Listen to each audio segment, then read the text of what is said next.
हाय, मैं self Balani sir accounts करूँ। आज हम हिडन एडजस्टमेंट्स के बारे में बात करेंगे। अब हिडन एडजस्टमेंट्स क्या होती है कि आपको एग्जाम पॉइंट ऑफ व्यू से मैं बोलूँ तो आपको नीचे एडजस्टमेंट लिख के नहीं दिए है। देखो, रियल लाइफ में सभी एडजस्टमेंट हिडन एडजस्टमेंट होती है। किसी अकाउंटेंट को कोई लिख के नहीं देता है कि मार्च की सैलरी बाकी है, तो उसको कहाँ से पता चलता है? उसको ये पता चलता है लेजर से। जब लेजर में वो देखेगा कि फेब तक की सैलरी दी हुई है, मार्च की सैलरी नहीं है, तो आउटस्टैंडिंग सैलरी के जो दो इफेक्ट होते हैं वो सेम, खाली फर्क इतना है वो नीचे लिख के नहीं दिया है। तो एग्जाम पॉइंट ऑफ व्यू आपको कैसे देंगे, मैं अलग अलग मेथड आपको बोलता रहूंगा। For example, salary up to Feb 2023, trial balance 31 March 23 का है। इट मीन्स सैलरी फेब तक की है, मार्च की सैलरी बाकी है। तो ये सैलरी है ना, ये 11 महीने की है। आप इसको 11 से डिवाइड करेंगे, आपको अमाउंट मिलेगा 8000। तो 8000 आउटस्टैंडिंग है। अब यही देने का मेरा दूसरा method exam point of view, यहां पे मैं लिख के दूंगा salary ₹8000 per month. 8000 per month, तो 12 मंथ्स का सैलरी होना चाहिए 96,000। इधर दिया है 88,000। It means 8000 is outstanding. मैंने दोनों मेथड समझा दिए। इफेक्ट्स दिखा देता हूं। ट्रायल बैलेंस का एक ही इफेक्ट, P&L की डेबिट टू सैलरी 88,000। इसको आपने वर्किंग में डिवाइड किया 11 से 8000 के दो इफेक्ट, एक इसमें ऐड कर दीजिए, add outstanding salary, outer column में 96,000 और ये 8000 देने बाकी हैं। Liability outstanding salary 8000। ध्यान से देखिए, ये 8000 ना, 96,000 भी नहीं, 88,000 भी नहीं। अब इस तरह से और क्या क्या आ सकता है, let us see. Second example, there can be some prepaid expense.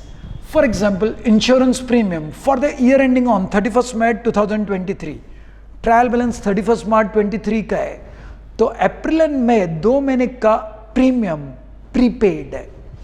इसको आप 12 से डिवाइड करेंगे, 24,000 मैं यहीं पे लिख के दिखा रहा हूं। उसको आपने 12 से डिवाइड किया, you get monthly insurance premium expense. 2 महीने का प्रीपेड है into 2, so you get 4000। Insurance premium, P&L की डेबिट,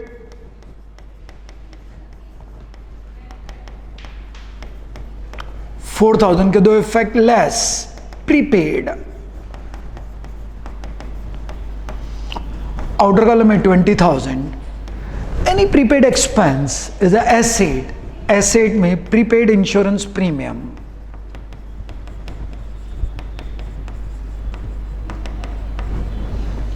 इट इज 4000। ये इजी था। अब इसको थोड़ा सा ट्रिकी बनाते हैं। Late us C third one. Insurance premium 4,000, including a premium of 1,800 for the year ending on 30th June 2023। ये नेक्स्ट एडजस्टमेंट है। काफ़ी बच्चों को इसमें प्रॉब्लम होता है, तो उसका थोड़ा लॉजिक समझ लीजिए।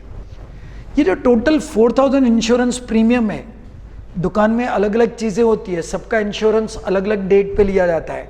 आपने अगर व्हीकल लिया 1 जुलाई को, तो नेचुरली आप इंश्योरेंस उस दिन से लेंगे। लेकिन आपने मशीन का इंश्योरेंस पहले से ही लिया हुआ है, बिल्डिंग का पहले से ही लिया हुआ है, तो सबकी डेट अलग अलग होती है, सब सेम टू सेम प्रीपेड नहीं होंगे। 4000 में 1800 का इंश्योरेंस ऐसा है जो 3 महीने का प्रीपेड है, तो बट नेचुरल बाकी 2200 दूसरे एसेट्स का इंश्योरेंस है जिसमें प्रीपेड नहीं है, ये पूरा करंट ईयर का है। ये थोड़ा लॉजिक समझा रहा हूं, बच्चे यहां पे कंफ्यूज होते हैं, थोड़ा सा इंटरेस्टिंग है, ध्यान से समझना। आप गिनेंगे, ये 1800 1 साल का है, इसमें 3 महीने का प्रीपेड है। ध्यान से देखिए, 30th जून, सो 1800 इंटू 3/12, सो 450। अब P&L की डेबिट पे तो इंश्योरेंस प्रीमियम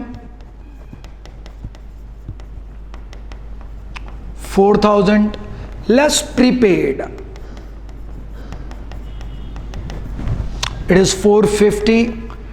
आउटर कॉलम में बाकी 3550। एसेट में प्रीपेड इंश्योरेंस प्रीमियम,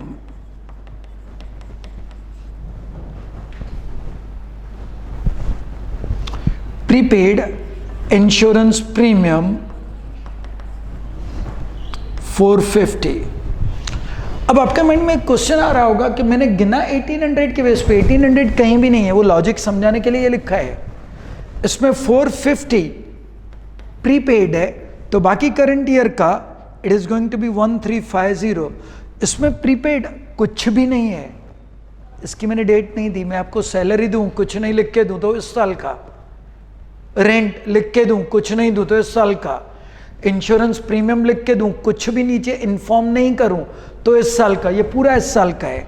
तो इसमें प्रीपेड 0, करंट ईयर का 2200, 2200 प्लस 1350, इन दोनों का टोटल लगाएंगे तो 3550। सो इसके अंदर ये अमाउंट है 1350 प्लस 2200 है ना। Interesting. Let us see next point. Next 12% loan from Deepak and interest ध्यान ऑन। लोन फ्रॉम है कि लोन टू है, उस पर ध्यान देना। ये हमने लोन लिया है, 50,000 का लोन लिया है, 12% इंटरेस्ट है। सो 50,000 into 12 upon 100, 12%. So you get 6,000 interest. अच्छा, इधर अगर मैंने डेट लिख के दी होती फ्रॉम 1/7/2022 तो अकॉर्डिंगली आप 9 मंथ्स का इंटरेस्ट गिनते। This is simple. यहाँ पे डेट नहीं लिख के दिया तो पूरा इंटरेस्ट, पूरा लोन फुल ईयर आउटस्टैंडिंग है। 6,000 का इंटरेस्ट है, उसमें से 4,500 ट्रायल बैलेंस में है। इट मीन्स ये हम पे कर चुके हैं, बाकी 1,500 पे करना बाकी है। It is called hidden adjustment. Simple. 50,000 का एक ही effect, liability, it is 12% loan from Deepak 50,000। Interest P&L की डेबिट पे, तो इंटरेस्ट ऑन लोन 4,500। 6,000 में से 4,500 पे हो चुका, बाकी 1,500 outstanding. Add outstanding interest 1,500, outer column में 6,000।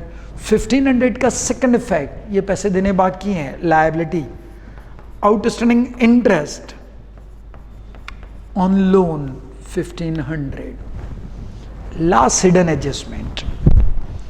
जैसे लोन था वैसे हमने कहीं पे पैसे इन्वेस्ट किए हैं। Investment in 10% debentures and interest there on.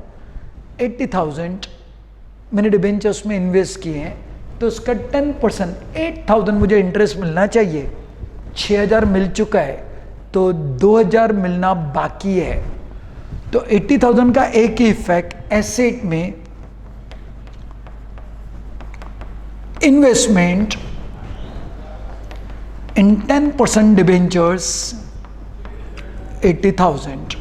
Interest का एक ही इफेक्ट, 6,000 का एक ही effect by interest on debentures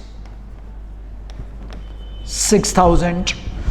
तो 80,000 का 10% 8,000 आया, उसमें से 6,000 मिल चुके, तो 2,000 मिलने बाकी है। ऐड करूंगा इंटरेस्ट एक्रूड 2,000, आउटर कॉलम में 8,000, ये 2,000 मिलने बाकी हैं। Asset side accrued interest on debentures 2,000। था ना इंटरेस्टिंग? ऐसे आप रोज सीखते रहिए, हमारे चैनल सब्सक्राइब कीजिए, you will be learning a lot. Bye bye.